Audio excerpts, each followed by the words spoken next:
فيها صوت امبيونس؟ ما بعرف اكيد اوه عارف ساعة؟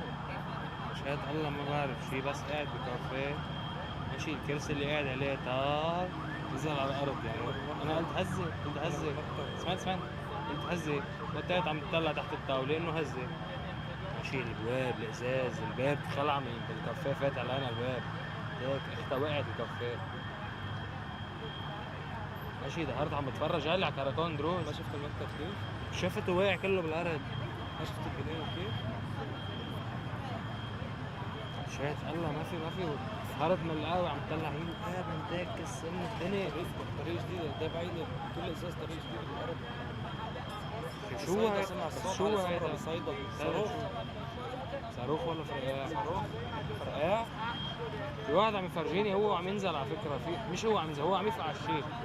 طلع فقع شيء، فقع شيء عم يحضرني الفيديو كان تحت. هذا بعد ما خلص. هذا فرقاع، هو طلع مستودع من الفرقاع. لحظة هذا بعد ما خلص عم يحضرني اياه. ولا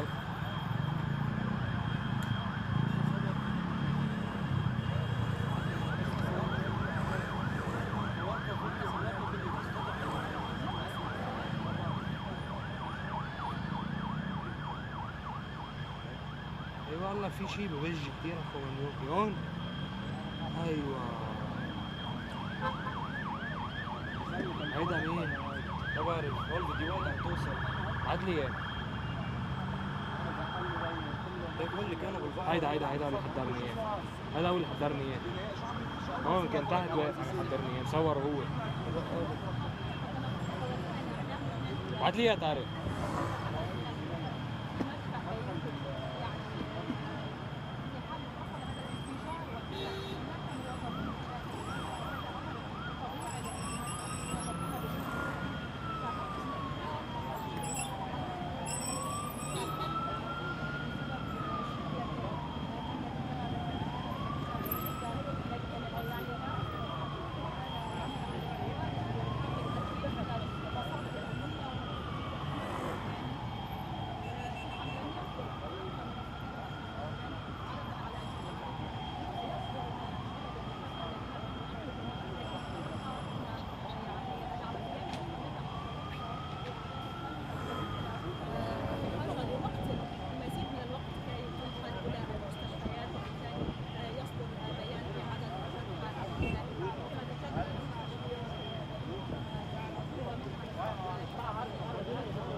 شو عم تصور؟ على كل التلفزيونات بياخذوا صورتك. فوت هون ورجع لا في المكان. فوت هون على التلفزيون ورجع فوت.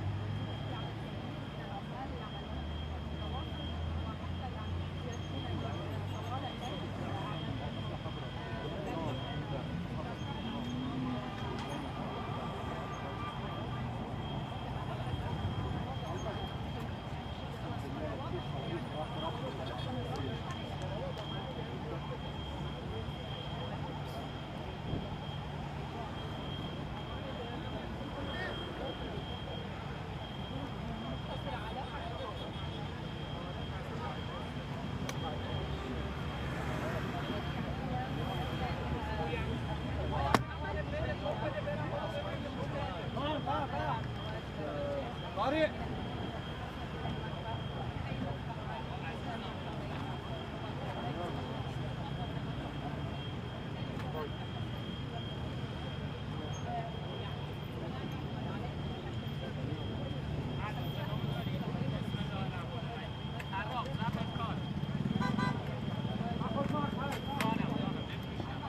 هذه انتهيتها؟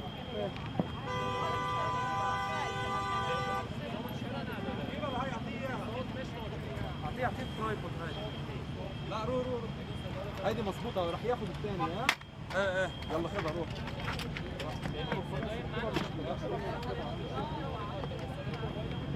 خلي شوي. فاتت الجاروب.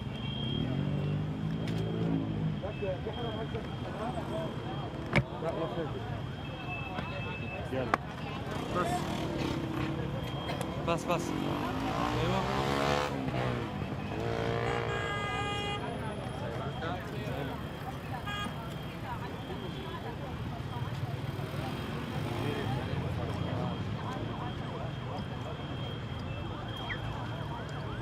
انت مسواد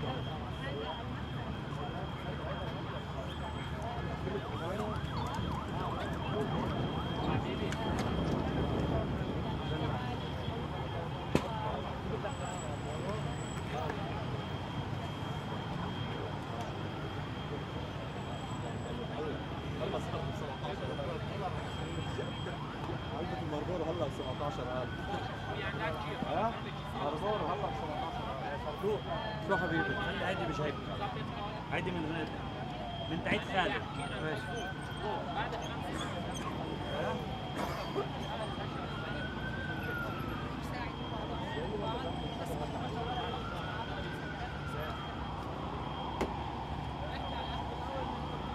شو؟ هذا على مين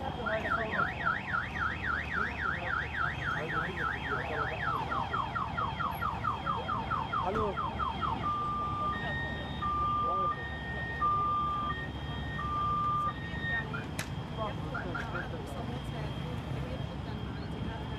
انا 2 3 4 اخذوها بلومبرج طالع على الهواء، وانا الصوره اللي اعطيتني هلا وصلت شوي. بس عم معي كاميرا ثالثه اذا شيء، اذا بدك تبعت تسجل ماشي؟ معي كاميرا ثالثه اذا بدك تبعت تسجل. اذا فايت تكون صعبه على الانسان. صور وين؟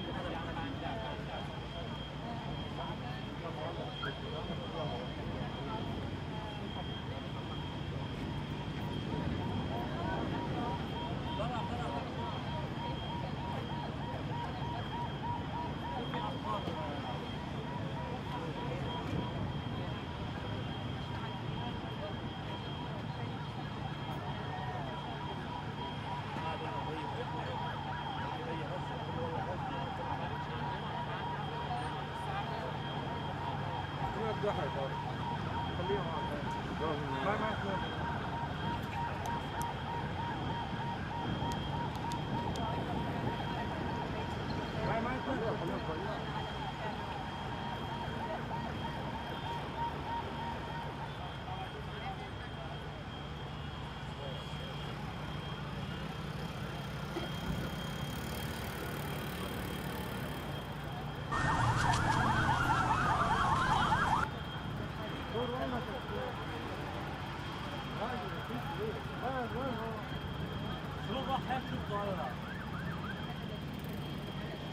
عندكم صورة منيحة يعني؟ تخيل له حسام احكي لي طالع عندي. انت بدك تشتغل للعربية، انت مع مين؟ انت مين معك؟ طالع عندي على الجسر، عرفتوا لحد الجامع؟ طالع عندي على الجسر لحد الجامع، بدك تشتغل للعربية، يلا تعال. او خليك اوريكي لشو اسمه، انتبهوا، الصورة منيحة عندك ولا لا؟ طيب يلا رح احكي حسام يلا هلا خلي التليفون جيبك. هاي بدي اجيب الشروق.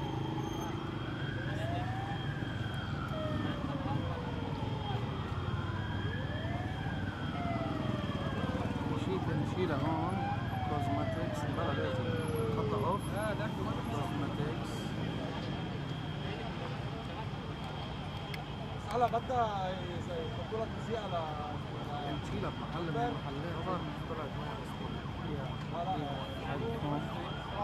خلص اشتغل ديسبلاي. دي هلا هي هون. بدها علي صوت منيحة. بدك يجي لعندي ولا يضلها هون؟ عبارة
هلا زميلة شي اصحاب حلو مكتوب التنسيق يحطوها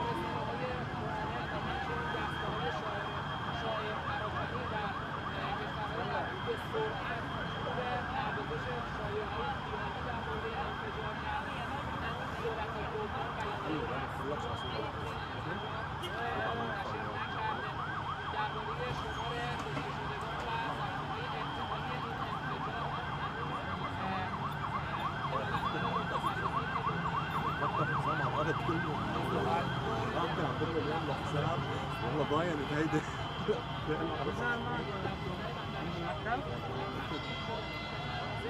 يا الله بطل بس مع الصحراء كانت تحت الباب ما بعرف لو شفت افتح الباب طلعت في الباب طلعت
شفت هذاك الشارع هذا هديك شفت هذيك البناية شفت هذيك البناية قدامها شوفي عاملين مثل سقف لبرا واقع كله على الارض الله يستر ما يكون في حدا تحته ما حدا عم يمشي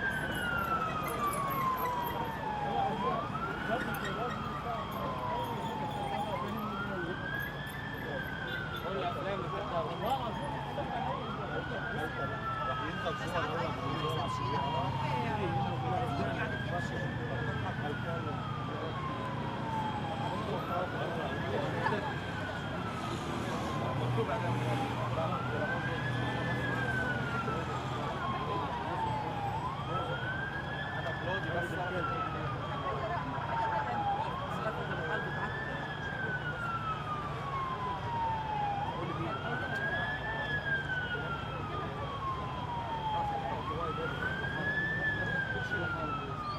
هلا ليه بعد مين محطوط لك؟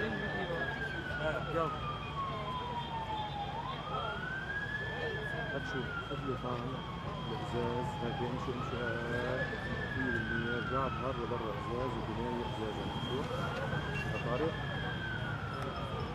شباب ما فيك تطلعوا زوم اوت الله يستر اللي عم بيطفوها كيف ماتوا الصورة اللي جوا كيف ماتوا ما فيك تطلع تستحمل بلا بس مع هيدي الوقت كده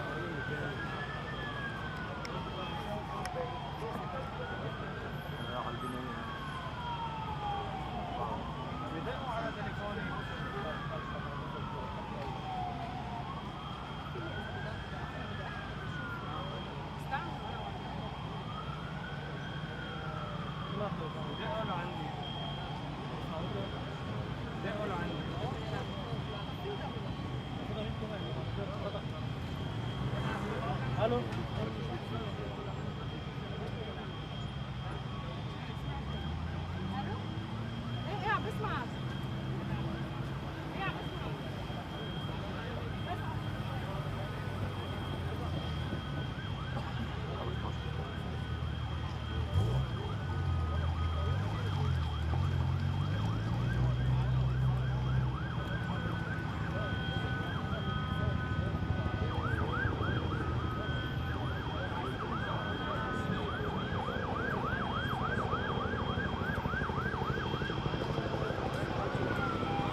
لك خد هيك شوي من المرفأ خلص لسه هاي المبنى اللي عليها الاسمون.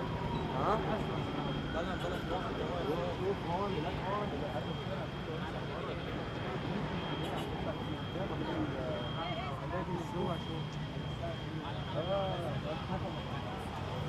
ورا انا بعت لي اي ورا هون في سقف ظاهر على الرصيف على انا قاعد عند 50 واحد يعني تسبح عدروا الفيديو اللي بالماي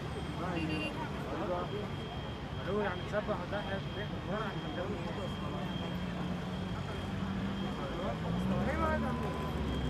هلا جميل بتاعنا عم الدنيا التليفون لا هذا خارجية؟ لا هيدي من عند سرور بالعربية هاي صوت السرور بسام سرور تحت واقف على السرور بين محل عالي هاي يا اخي هو هذا هو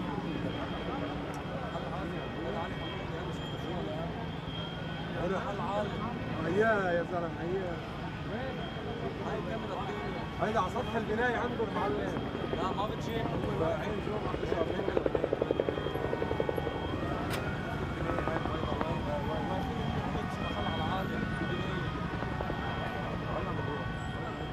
وين من وين؟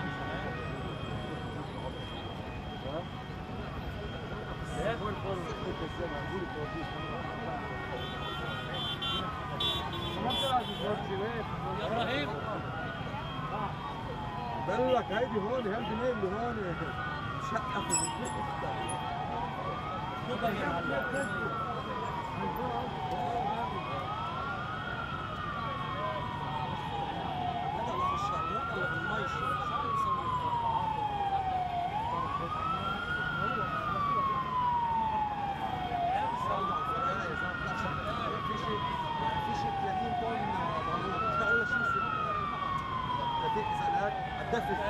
الدفل في شي 100 طن بارود بينفخ عليه بيبطلوه عم يطفي نار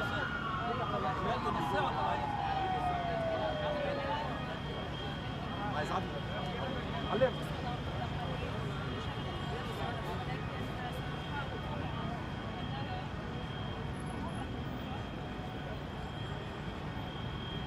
القناة ممنوع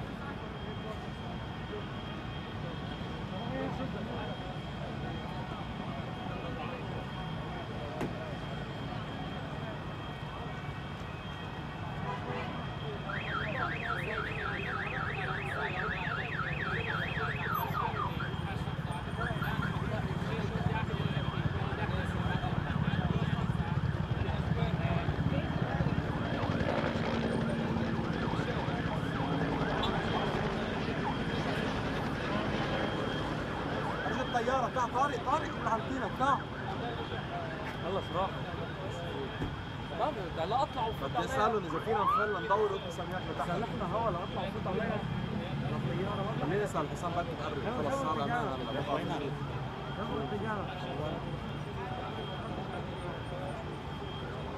تعال خلص انسى هي بينت على الكاميرا عندك بينت كلها هاي البطل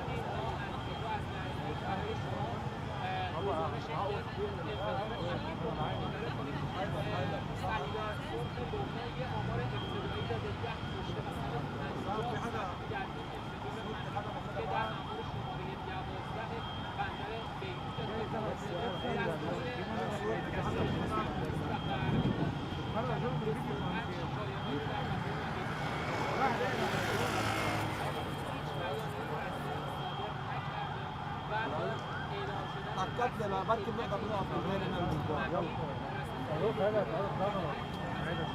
ضغط يا زلمه مش ضغط يا خالد يا انت هو عم بقول لك اذا في حيه 100 طن بارود شو بيعملوا؟ مطار 100 طن بارود. ها؟ ما بين ما نزل شيء بعدين مبين الصوت بس بين بس نزل الصوت. سمع شيء يعمل نقزوا على ما نقزوا على الفقعة.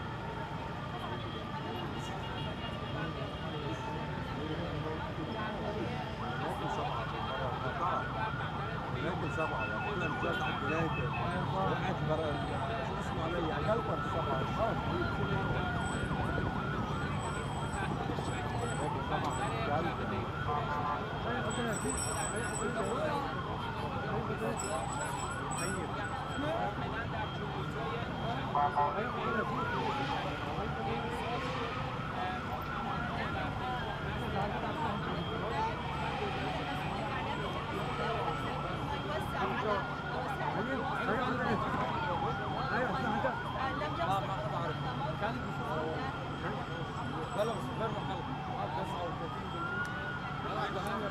يخبرنا أن هذا الانفجار حتى سمع من جهة قبرص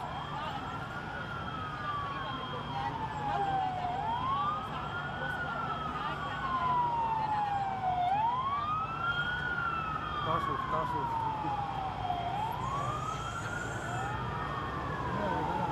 لك من صورة لك اخو الشليت شوفار بس شوفار رجعني مات كثير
هذا أقوى فيديو، هذا ما حدا وعد شيء.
يشوف صورة قبل ما خليه يتأكد إنه في صورة أكيد عن الكاميرا. خليك انت قاعد هاي ابديت هاي بس التليفون يكلم او تليفون حدا من الشباب اللي معه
يمكن اقرب لقدام انا بالاسنجيه ماشي لانه هيك على الاستاذ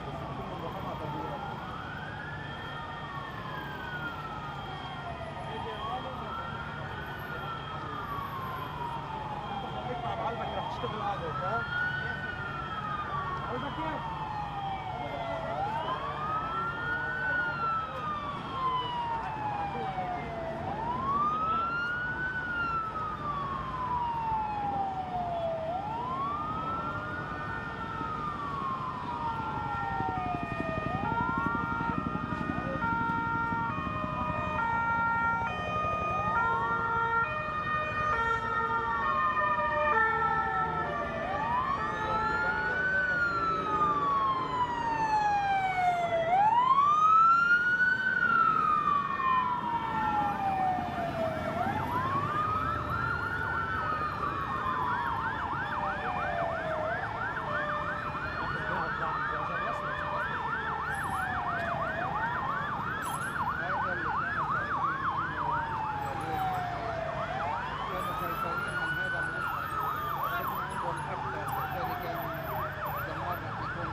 now.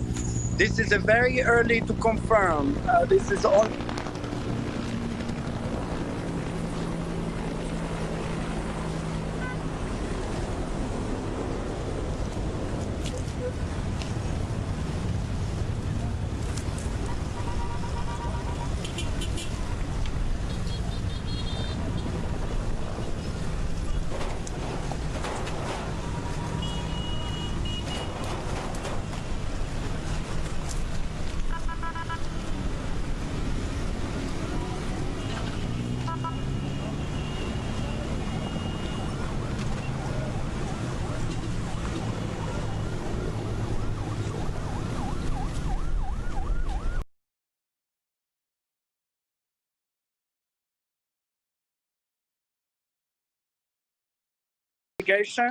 I know this is a very tense, moment in Lebanon. Well, tell us more about that, because obviously you talked about the economic pressures, as well as, of course, the pressures exerted by the pandemic, coronavirus. Can you give us just a brief picture of what the current political situation is like there at the moment in Lebanon? Yeah. Well, there's the government is struggling because the rate of corruption in the country has been so high, and people haven't been arrested for or held accountable for corruption. And the day before yesterday, we witnessed the resignation of the foreign minister, who was immediately replaced. There seems to be, a kind of tension in the country, because also there is the judgment, the long-awaited judgment of the Special Tribunal for Lebanon that looks into the assassination of Prime Minister Hariri, is scheduled to come out on Friday. So everybody is making the correlation between this explosion and the judgment that is supposed to come out in 2 days. But there is nothing to confirm that this correlation is substantial or significant. It could be an accident, it could be a coincidence, and it could be something else. We don't know. We have to wait for the investigation. Incredibly testing times now for the Lebanese people, and certainly all the factors you've been talking about testing the Lebanese people's resilience. How will people cope with this added disaster? Well, people are exhausted, let me tell you very frankly. Our national currency has been devaluated. I am a professor in the university. My salary is only 1/10 now. I am having hard times keeping up with all the expenses with my small family. And I have a good job. What about the rest of the people who are the working class, the people who work in manual labor? They must be having a hard time, finding enough money to support their families. So this explosion created so much destruction that's going to add to the difficulties and challenges facing the people of Lebanon, who have endured so many wars and so much destruction, and who didn't, let me say, we really don't need more, to be tested.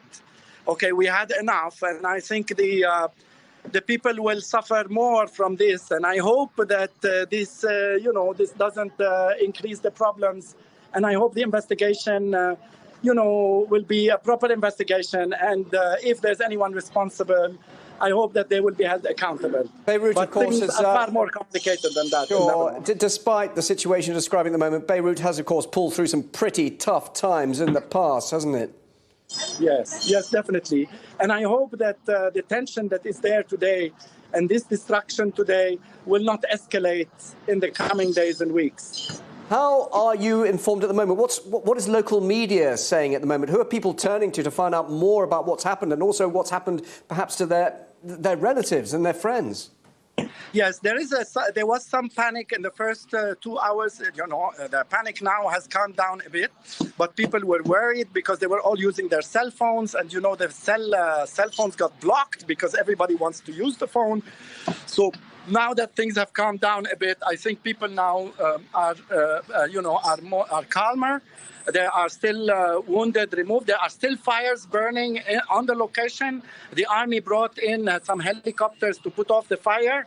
The hospitals are asking people with the minimal wounds not to go to the emergency and to try to cure their wounds at home because the hospitals are overcrowded now. I think, it was one of the biggest explosions in the history of Lebanon. And I am not exaggerating. I'm very carefully choosing my words. I know this is very early stages, Omar, but do you know of anybody who's been affected by this? Yes, I know. I know a couple of wounded people. They are in the hospital. They are being treated. The hospital was also damaged. The American University Hospital, there was a lot of glass in the university that broke, that was flying all over in the floors where the people who the patients were. And this created even more panic inside the hospitals. And at the same time, everybody's running everywhere, and they have to keep their mask on, and they have to be careful for the coronavirus contamination. And it adds to the pressure and the tension. Well, what about that massive mushroom cloud? You talk about masks because of coronavirus, but is it safe? Can you smell fumes, for example, coming from where the explosion happened? We can't smell anything. Here, from 2 kilometers away radius, I cannot smell. You can see the skies are not, they're almost clear. There's no smell of any chemical.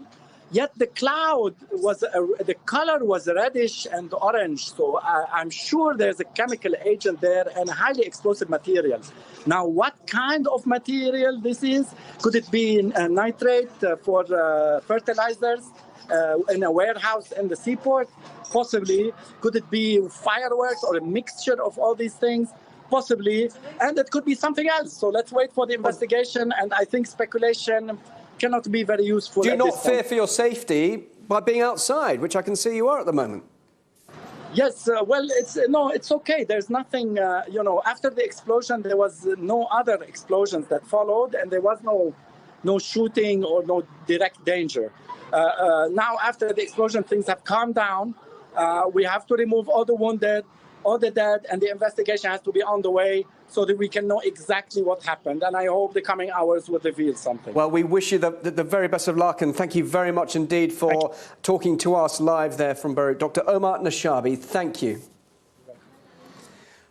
Well, RT's Paula Sleer joins me now with the latest. So, Paula, do you know any more about what has happened there?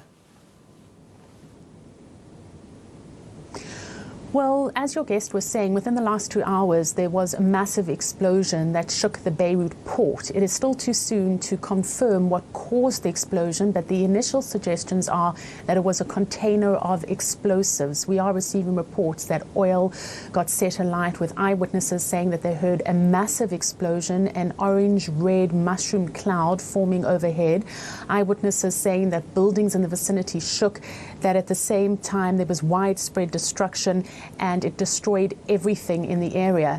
Now, hundreds of people are thought to be injured. We are receiving confirmation that 10 people have been injured, but we are hearing from the health minister and others that that number is likely to be much higher. The health minister saying a very high number of injuries and extensive damage. So we are expecting that the injuries could run into the hundreds. There are thoughts that people are still trapped beneath the wreckage, and the emergency workers are trying their best to reach them. Hospitals in the area were initially put on high alert, but now, because of the high number of people that have been taken to nearby hospitals, those hospitals are closing their doors and saying that they're simply pushed to maximum capacity. And we know of at least one hospital that was itself hit with the blast. Now, we are receiving contradictory reports as to whether or not there was a second blast. There's no confirmation of this. And if it did happen, indeed, where it happened. Some reports suggest that it happened at the Hariri residence. Now, the timing, if indeed this is accurate, is very noteworthy because it comes just days ahead of a UN tribunal that is due to issue a verdict of 4 suspects into the killing of Rafik Hariri, a former Lebanese prime minister who was assassinated in a car bombing back in 2005. Now, he was a Sunni politician who was calling for Syria to withdraw its troops.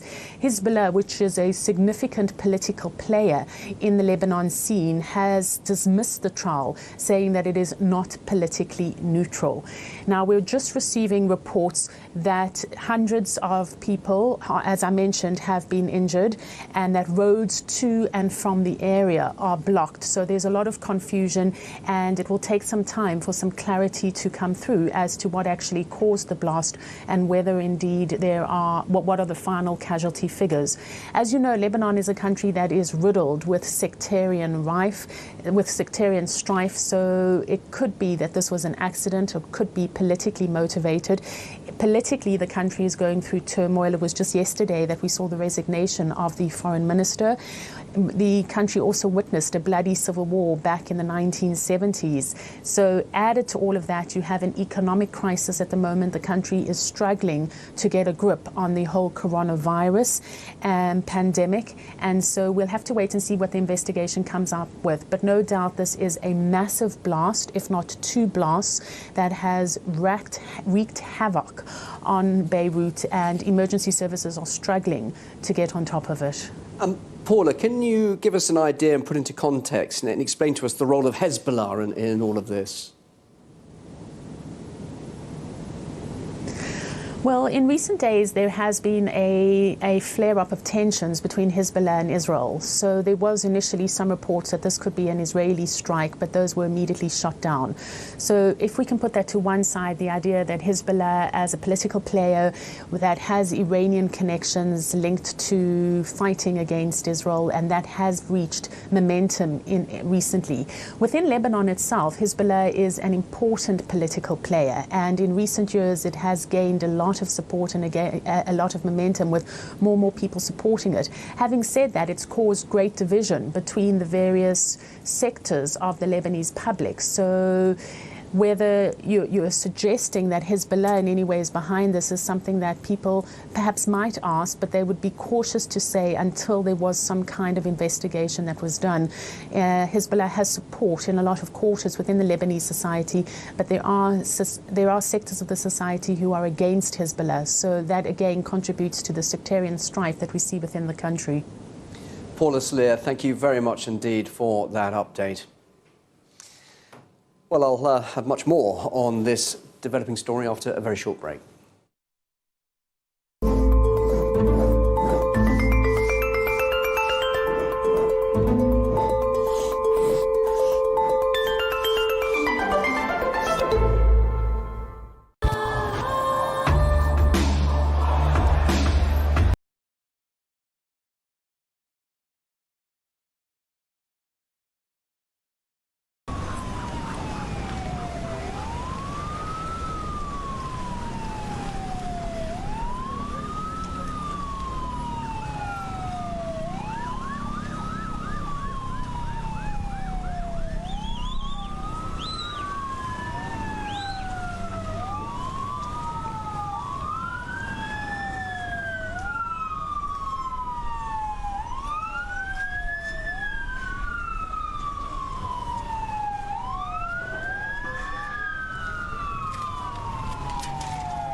people have so far been confirmed dead, but there are obviously concerns of many, many more casualties. This is a city already in crisis due to the pandemic, the coronavirus pandemic, where hospitals are already at full capacity, and they are now said to be overwhelmed by casualties. And it comes at a very sensitive time, though, for the country's status, its economy, very close to collapse, and a lot of political tension as well.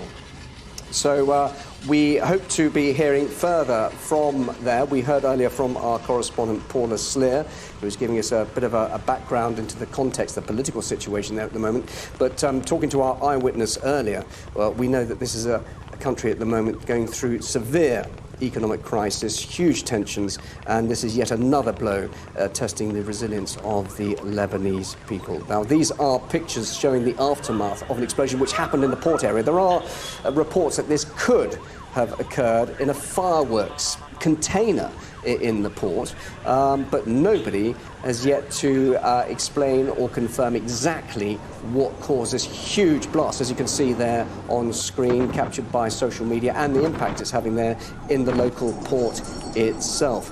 I'm going to be speaking to Mark Ullman shortly, who's a current affairs specialist, to give us an idea of how this can impact, or will impact indeed, Lebanon and the Lebanese people. So we're following closely at the moment, but it's obviously getting dark now. The time frame there is showing that night is falling on the capital, and it's very difficult at the moment to get any information, because we do also understand from our eyewitness that communications, mobile phones are basically blocked because so many people are trying to contact each other. And at the moment, all we know is that 10 people have apparently been confirmed to be dead. But looking at the devastation and the crisis there now unfolding in the Lebanese capital is quite startling, as you can see.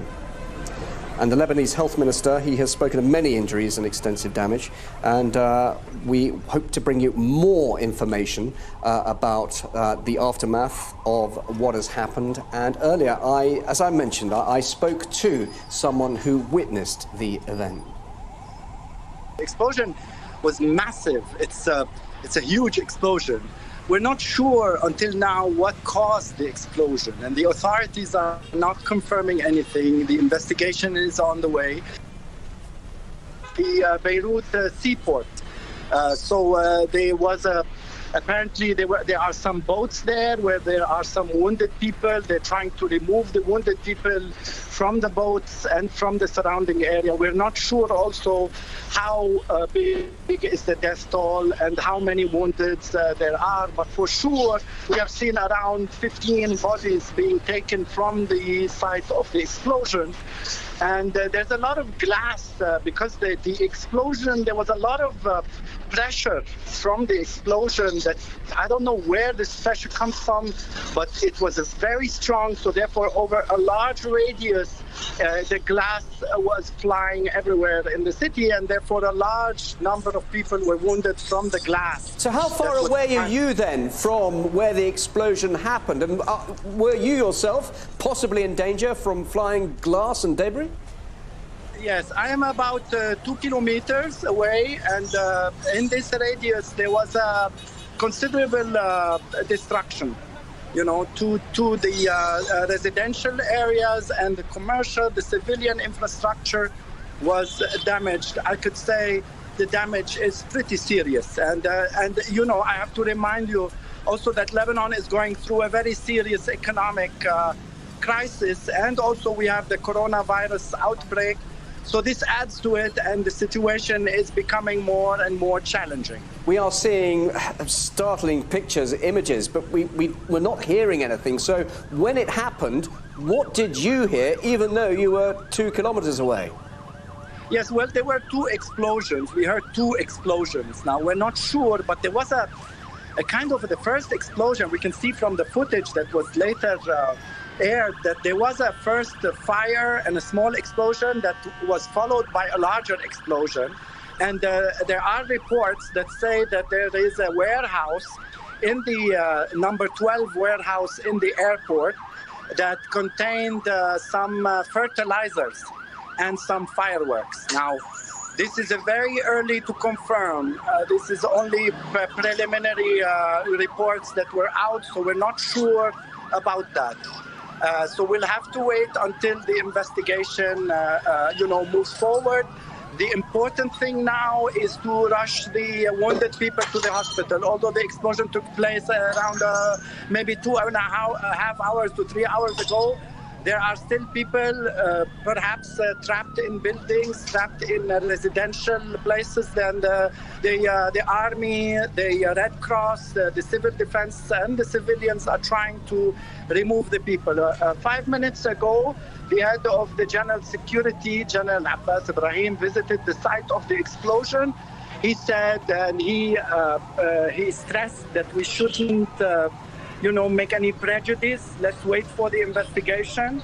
I know this is a very tense, moment in Lebanon. Well, tell us more about that, because obviously you talked about the economic pressures, as well as, of course, the pressures exerted by the pandemic, coronavirus. Can you give us just a brief picture of what the current political situation is like there at the moment in Lebanon? Yeah.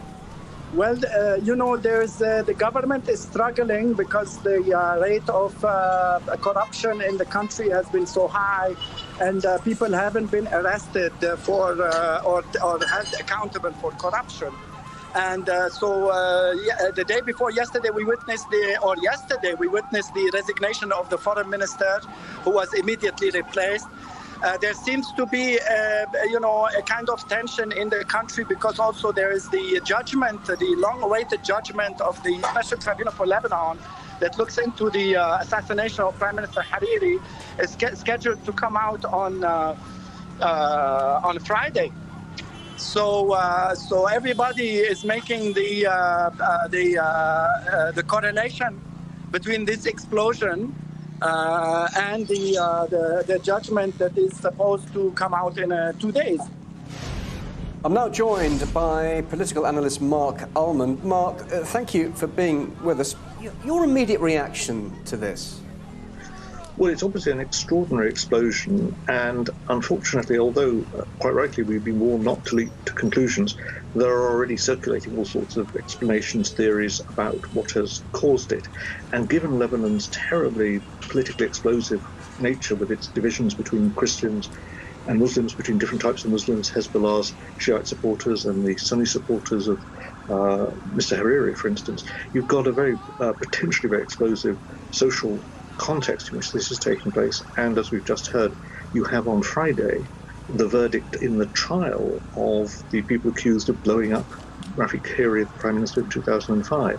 So this could be the most terrible accident, but it's the worst possible timing for such a thing, because there are going to be a lot of people who will say, in the Middle East, not least in Lebanon, accidents don't happen. Lebanon has seen plenty of situations like this, though. It's a country that can cope with this sort of thing? Well, you have to cope with this sort of thing in one sense. People will have to pull themselves together to brush them off the dust and to deal with the wounded and bury the dead. The problem is that because this is a concatenation of crises, we've heard already the deep economic crisis that really has ruined the lives of 80% or more of Lebanese in the last few months. You have the health crisis caused by the COVID infection. You have also, of course, lots of refugees from Syria too. And you have the political infighting. So people will wonder whether not so much that Lebanon will survive on the map, but whether it will nonetheless internally break up into the kind of faction fighting that made life a misery for people a generation ago. So what would be the wider regional implications if, in effect, Lebanon collapsed?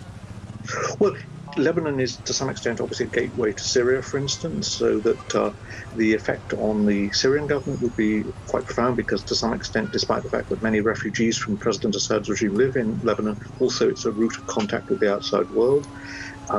There's the whole question of how this would relate to Israel. The Israeli government has rushed out a statement saying it has nothing to do with this, denying claims that Israeli aeroplanes were in the area and so on.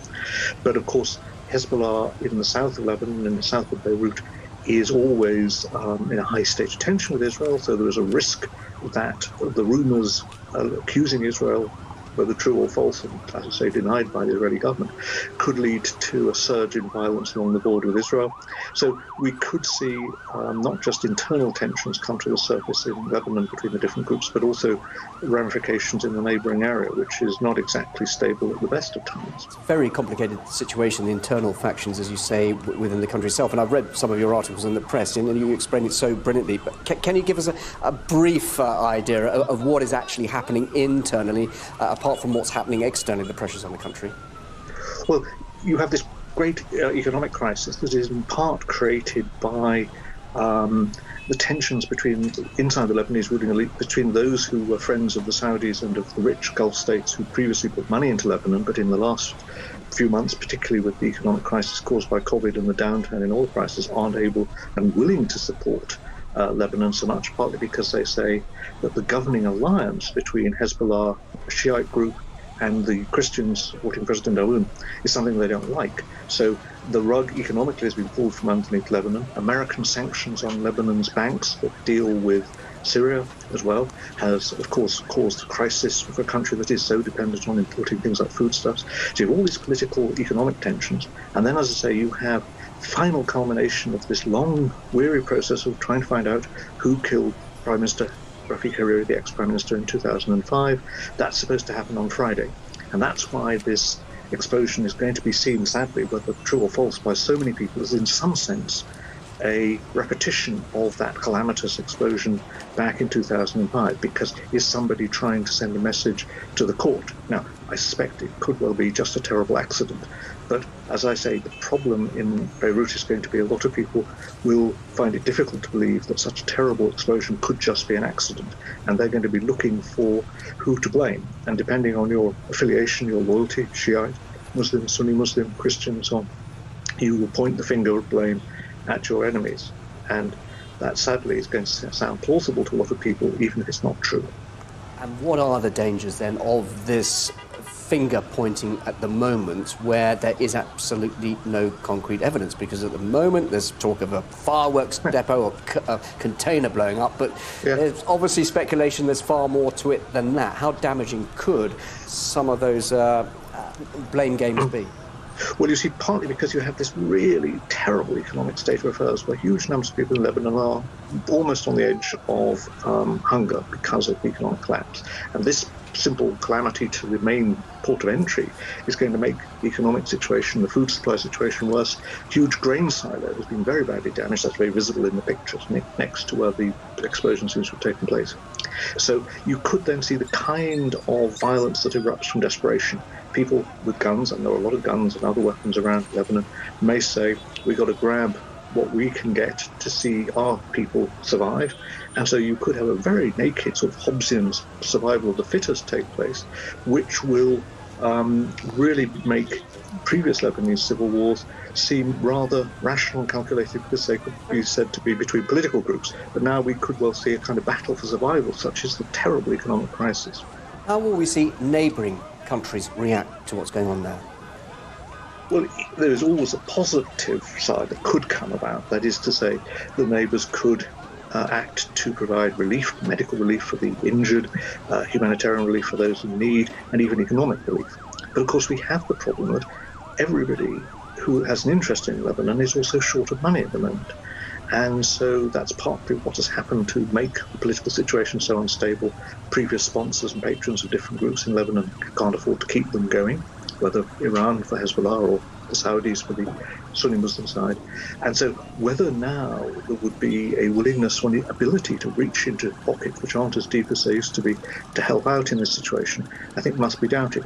The Europeans, the Americans too, after all, have all sorts of issues on their mind. And so this could be one of those sensational events which, when the dust clears, everybody washes their hands of it in the outside world, which would be a tragic consequence, but it's, I'm afraid, not to be ruled out. Talking of a tragic consequence, what about the everyday life of people who are not caught up in politics and factions? What lies in wait for them? Well, this is a terrible situation because, as I say, the damage to the port, the damage to things like the grain silos and other storage facilities will mean that there's likely to be a spike in food prices, which were already soaring because of high inflation and the fall in the value of the Lebanese currency against the dollar and the euro and so on. So I think everyday life is already grim for many people in Lebanon, and it's likely to get worse as a result of this. Even if it is simply a terrible accident, the shockwaves through the economy, through the supply system, are going to really cause serious problems for ordinary people who are already dealing with the backwash from the civil war in Syria, with a huge number of refugees who, of course, are in a particularly dire economic situation. Just finally, Mark, any reaction from obviously the UK, the US, not a reaction from the region itself, but beyond that, the world reaction? Well, at the moment, of course, as far as we can see, governments are looking to find out what has actually happened. And then what will they do? As I say, the tragedy is the British, the Americans and the European countries are themselves consumed by their own internal health and economic crisis. And whether they will be able or willing to respond to this quickly in order to dampen the tensions that are going to rise in Lebanese society over what has happened and its economic and social consequences, I fear that we could be slow to react. Mark Almond, really very interesting to talk to you on this. Thank you so much for joining us live here on RT. Thank you. Thank you. Well, RT's Paula Sleer is joining me again. And Paula, can you bring us up to date with any further information, any update on what you had for us earlier on this hour? Well, we're now receiving information that 10 people are confirmed dead, but that number is expected to climb and probably climb quite dramatically, as we've been told that hundreds have been injured, that hospitals are being forced to turn people away, and that emergency teams are desperately trying to get to people who are inside the rubble. Now, the president has been briefed about the situation. Tomorrow has been declared a national day of mourning. Israel and Hezbollah have both denied involvement, so any kind of speculation that there was earlier as to whether this was an Israeli strike or a Hezbollah action, both of them are denying involvement. We are receiving some reports that the first explosion might have been caused by an electrical spark. We're hearing from the Lebanese customs director, who says it was caused by nitrates. He says it was a warehouse where highly explosive materials are housed, and that the initial explosions might have set off fuel tanks, and that might have caused the huge secondary blast. But we still haven't had confirmation as to what caused either the first or second blast. There is an investigation that's underway. As I say, at least 10 people who have been killed, a massive mushroom cloud over the Beirut port, hundreds of people who have been injured, big fires, roads closed, a lot of panic, a lot of speculation, and a deep sense of dread that is occurring in Beirut tonight. And just briefly, Paula, a little bit of context about what's happening there in the country at the moment, politically, of course. Well, just yesterday we saw the foreign minister resign. The country is going through a difficult time politically. There are a lot of corruption charges that are being leveled at various politicians. We have a situation where it's significant that Hezbollah is denying involvement, because there is a lot of tension between Hezbollah and other political factions. Lebanon is traditionally a country that suffers from sectarian strife. You just need to think back to the 1970s and the civil war that happened then. So you have a lot of political confusion and a lot of political stalemates that are occurring at this point in time, and that is coupled with an economic crisis, and again, of course, what everyone's facing, the crisis of the COVID-19 pandemic and allegations of mishandling and high numbers. So this explosion, or these explosions, come at a terrible time, and they really are just accentuating a situation that is quite complicated and quite difficult to begin with. Paula, thank you very much indeed for that update there from Tel Aviv. And that was our Middle East correspondent, Paula Sleer there. I'm now joined by Barry Atwan, actually. And Barry, thanks very much indeed for joining us. You are a journalist, a specialist journalist in the region. So what do you make of what's happened? What's your immediate impression? Well, the immediate impression was that it could be actually a terrorist act by a way or another, because, you know, the situation in Lebanon is very tense now between Hezbollah and Israel. So there were a lot of drones there in the sky of Lebanon. So what happened, we don't know until now whether it is accidental, as the government said, or it is a man-made attack or blast. There is definitely a blaze which caused this blast. Why the blaze took place, for example, why it happened. So there are a lot of questions for this for the time being. I believe the government actually trying to make people actually safe and try to quieten the situation in Lebanon. The number of actually dead, around 10 until now, could increase, and there are hundreds of people were injured. It is a very, very congested time in Beirut now. People walking by the place, actually in the seaport or by the sea. It is the best time now to walk around, and also there are a lot of cafes and restaurants in the area. So that's why maybe the number of people who were actually injured or killed is very high until now. It's dangerous, isn't it, to speculate at the moment as to what caused this. But of course, the political situation there does make one wonder what could have happened there. Can you give us your view on the political tensions? Yeah, there are now, Lebanon is divided between two camps, actually, Hezbollah and their allies in one camp, and also the opposition, which is Christian and Sunni Muslims on the other side. So we were waiting actually for the trigger, for the fire to take place, to ignite this kind of tension on that area in particular. So maybe, and also there were some sort of attack between the Israeli or skirmishes between Israeli and Hezbollah. One of Hezbollah soldier was killed in shootings and bombing, Israeli bombing in southern of Damascus, and Hezbollah threatened that they will take revenge. So in such atmosphere, actually, tension is very, very high on Lebanon in particular. So we don't know actually what happened. That's why people were scared, were frightened. It could be a terrorist attack. It could be a deliberate, actually, explosion. But the government actually trying to calm the people in Lebanon. They don't want to say what has happened. There were actually explosives warehouse on the city or the port. Why the explosives are there? What happened? What caused the blaze actually, which actually ignite the blast in the seaport? Many actually windows were shattered in the area. People are scared. I talked to many people. My correspondent also there, and he told me that there is a state of fear in Lebanon now. People are really worried. What about the state of fear in the region? If it does turn out to be deliberate, you talked about the tensions. What could be the impact on the region as a whole if it turns out to be what people really hope it isn't going to be? Well, if it is internal dispute, if it is internal actually revenge or man-made explosion, somebody would like to shatter some sort of stability in Lebanon, it could actually ignite a civil war. We know Lebanon, just in the middle of the 70s, go through a very, very bloody civil war, and thousands of people were killed. So we are witnessing the same situation now, the tension between the rival camps, or two rival camps, actually, which is escalating now. We don't know whether also if the Israeli has any role here. The Israeli said clearly, well, nothing to do with us. We are not behind this explosion.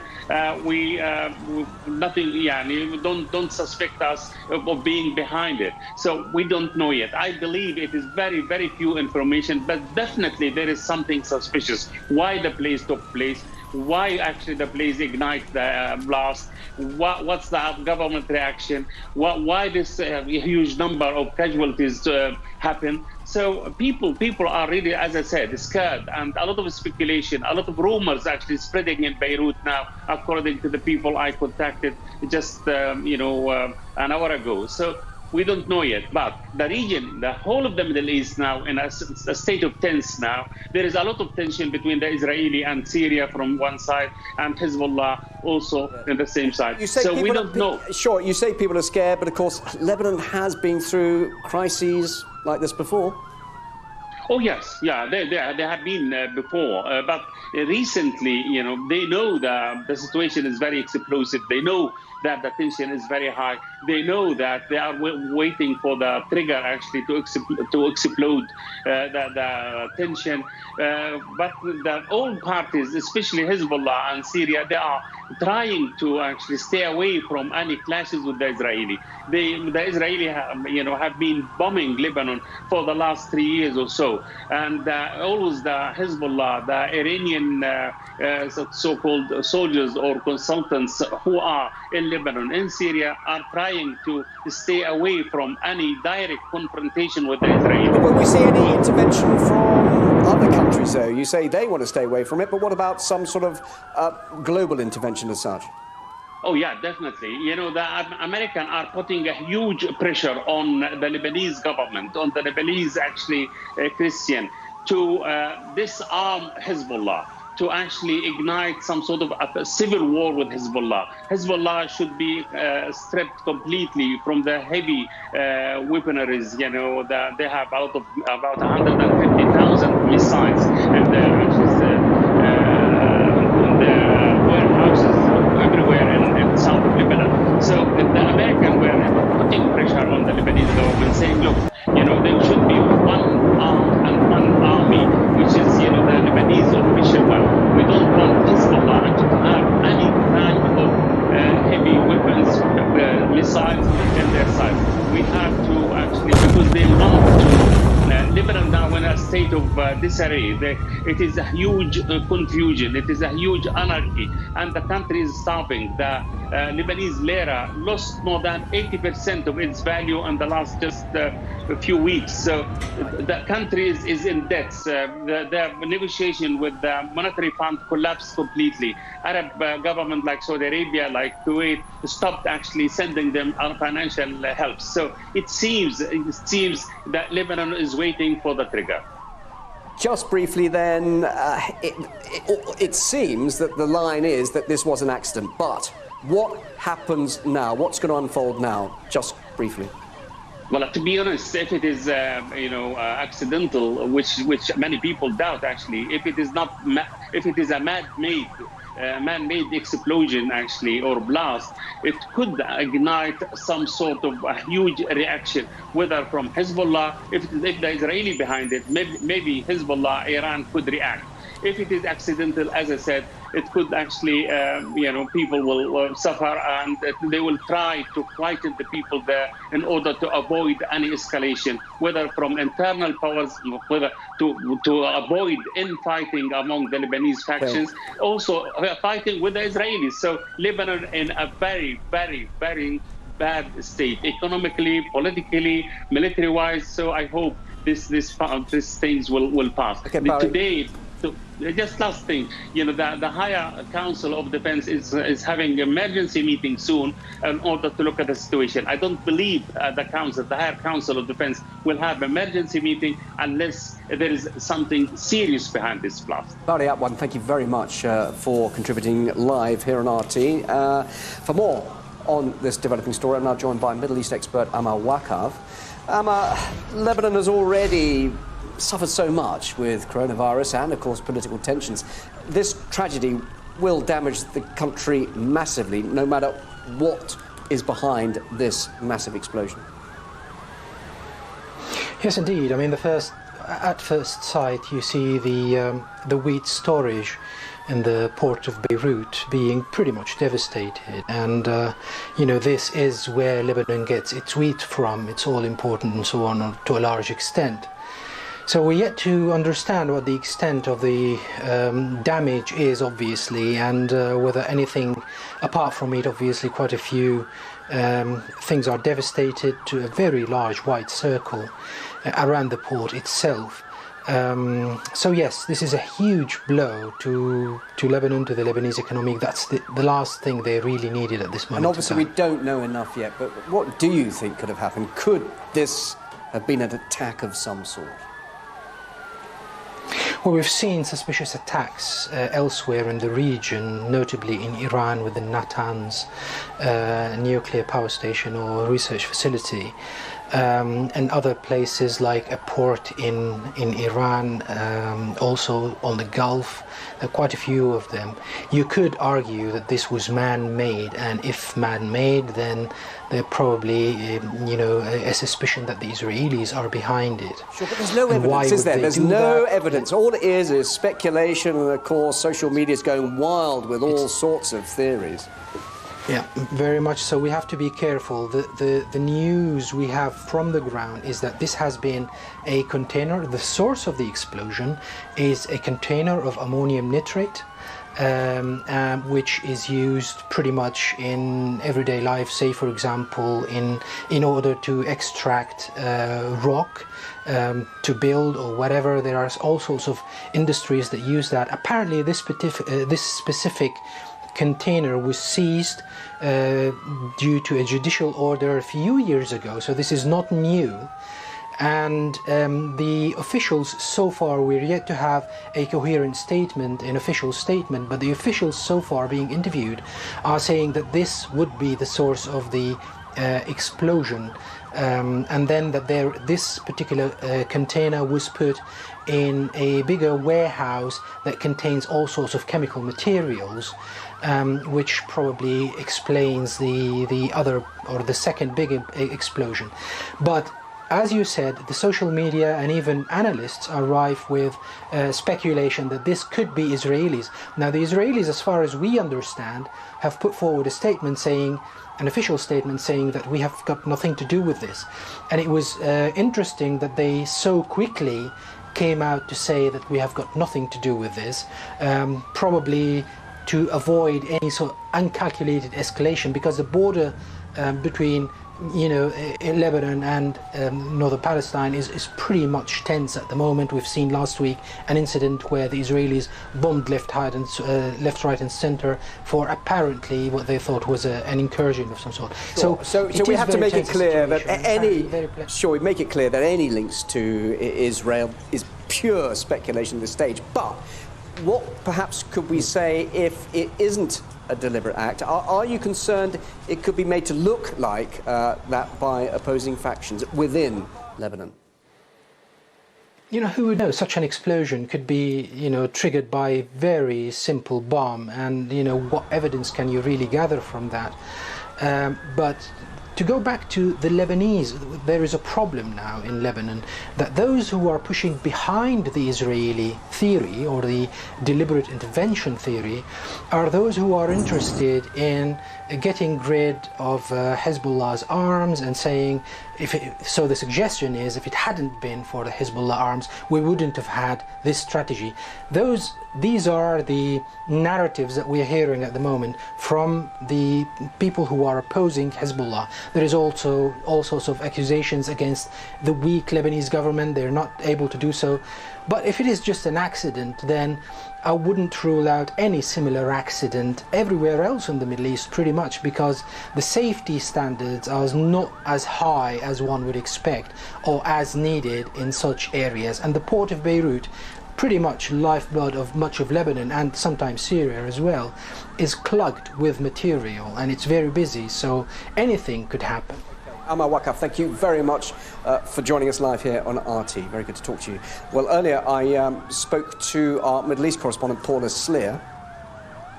Well, we're now receiving information that 10 people are confirmed dead, but that number is expected to climb, and probably climb quite dramatically, as we're being told that hundreds have been injured, that hospitals are being forced to turn people away, and that emergency teams are desperately trying to get to people who are inside the rubble. Now, the president has been briefed about the situation.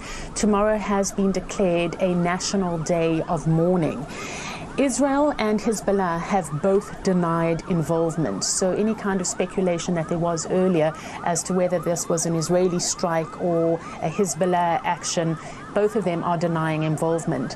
We are receiving some reports that the first explosion might have been caused by an electrical spark. We're hearing from the Lebanese customs director, who says it was caused by nitrates. He says it was a warehouse where highly explosive materials are housed, and that the initial explosions might have set off fuel tanks, and that might have caused the huge secondary blast. But we still haven't had confirmation as to what caused either the first or second blast. There is an investigation that's underway. As I say, at least 10 people who have been killed, a massive mushroom cloud over the Beirut port, hundreds of people who have been injured, big fires, roads closed, a lot of panic, a lot of speculation, and a deep sense of dread that is occurring in Beirut tonight. And just briefly, Paula, a little bit of context about what's happening there in the country at the moment, politically, of course. Just yesterday, we saw the foreign minister resign. The country is going through a difficult time politically. There are a lot of corruption charges that are being leveled at various politicians. We have a situation where it's significant that Hezbollah is denying involvement, because there is a lot of tension between Hezbollah and other political factions. Lebanon is traditionally a country that suffers from sectarian strife. You just need to think back to the 1970s and the civil war that happened then. So you have a lot of political confusion and a lot of political stalemates that are occurring at this point in time, and that is coupled with an economic crisis, and again, of course, what everyone's facing, the crisis of the COVID-19 pandemic and allegations of mishandling and high numbers. So this explosion, or these explosions, come at a terrible time, and they really are just accentuating a situation that is quite complicated and quite difficult to begin with. Leonard, I spoke to a journalist who witnessed the event. The explosion was massive. It's a huge explosion. We're not sure until now what caused the explosion, and the authorities are not confirming anything. The investigation is on the way. The Beirut seaport. There was apparently there are some boats there where there are some wounded people. They're trying to remove the wounded people from the boats and from the surrounding area. We're not sure also how big is the death toll and how many wounded there are, but for sure we have seen around 15 bodies being taken from the site of the explosion. And there's a lot of glass because the explosion, there was a lot of pressure from the explosion that I don't know where this pressure comes from, but it was very strong. So therefore, over a large radius, the glass was flying everywhere in the city, and therefore a large number of people were wounded from the glass. So how far away are you then from where the explosion happened? And were you yourself possibly in danger from flying glass and debris? Yes, I am about 2 kilometers away, and in this radius there was a considerable destruction, you know, to the residential areas and the commercial, the civilian infrastructure was damaged. I could say the damage is pretty serious, and you know, I have to remind you also that Lebanon is going through a very serious economic crisis, and also we have the coronavirus outbreak. So this adds to it, and the situation is becoming more and more challenging. We are seeing startling pictures, images, but we're not hearing anything. So when it happened, what did you hear, even though you were 2 kilometers away? Yes, well, there were 2 explosions. We heard 2 explosions. Now, we're not sure, but there was a kind of the first explosion. We can see from the footage that was later aired that there was a first fire and a small explosion that was followed by a larger explosion. And there are reports that say that there is a warehouse in the number 12 warehouse in the airport that contained some fertilizers and some fireworks. Now, this is very early to confirm. This is only preliminary reports that were out, so we're not sure about that. Just to recap this developing story for you, the massive explosion that rocked the Lebanese capital of Beirut. These are live pictures from there now, and reports are that 10 people are dead as night has fallen across the capital. The recovery operation is now underway, as you can see. The Lebanese Red Cross is reporting hundreds of injured and people trapped in their homes. Well, that's it from us at RT UK this evening. Our colleagues from RT America will keep you updated from the top of the hour.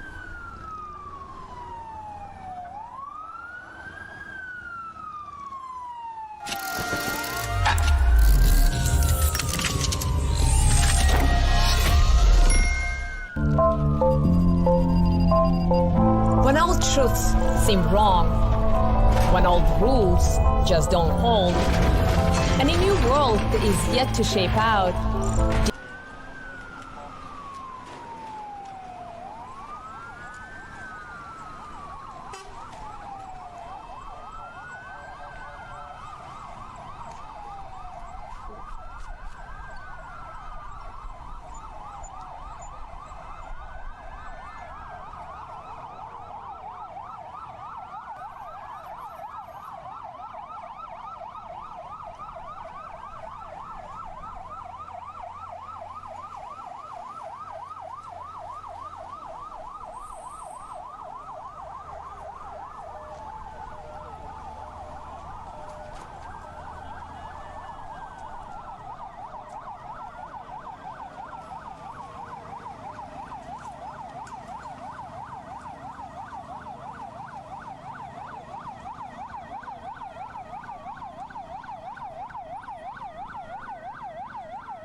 share it with you right away. That's going to be a big part of our coverage here. But we here on this newscast have reported on and also kept you apprised of all the unprecedented moves by the U.S. Federal Reserve during the economic crisis that was caused by the COVID pandemic, frankly, even before that, right? So we reported on how the Fed was mysteriously lowering interest rates, while we, the American people, were being told that the economy was strong and there was no need for any artificial stimulation. The stimulation occurred anyway. We reported when the Fed began pouring tens of billions of dollars into the U.S. banks on a daily basis under something called repos. Again, it happened when the economy was strong and there was no apparent need for an artificial infusion. The infusions happened anyway. That was before the pandemic. Now I want to give you a new number. Are you ready? $3.5 trillion. You see, since the economic collapse, there has been pretty much Katie by the door at the Fed. Interest rates went to zero, and by the end of this year, it's projected that the Fed will have created $3.5 trillion in government securities. That is new money, printed, as many often say, completely out of thin air with nothing to really back it up. But wait, there's more.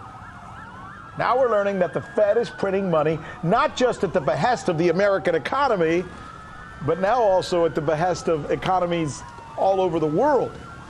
This is new. The Fed has always resisted becoming the world's lender, but now it appears that's exactly what it is doing. They say it's a response to the COVID-19 pandemic, and the loans are only being made in the form of swap lines to countries that we're friendly with. For example, countries like Russia, Iran, China, Venezuela, Cuba, they get nothing. South Korea, Mexico, Singapore, Brazil, they're getting funds. Why is this happening? Well, did anybody, by the way, check with you as a U.S. citizen? It's your money, really, that they're printing or